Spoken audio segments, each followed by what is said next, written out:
Aceh Timur, luas baku sawah 19.600.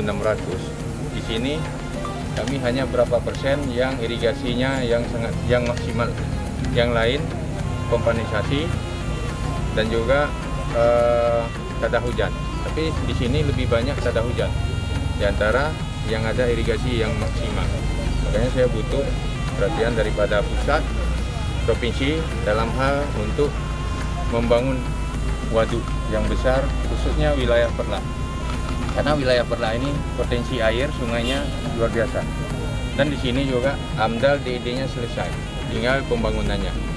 Mudah-mudahan kalau ada dukungan pusat dan provinsi ini selesai semua. Ketahanan pangan itu nasional insya Allah.